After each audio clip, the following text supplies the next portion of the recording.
எல்லா துதி கன மகிமை நம்முடைய தேவனுக்கே. ஒன்றே குலம், ஒருவனே தேவன்.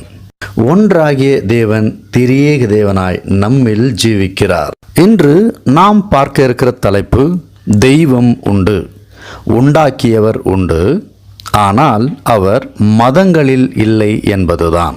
வானத்தையும் பூமியையும் உண்டாக்கியவர் உண்டு, அவரால் உண்டானவை எல்லாம் இங்கே நாம் பார்த்து கொண்டிருக்கின்றோம்.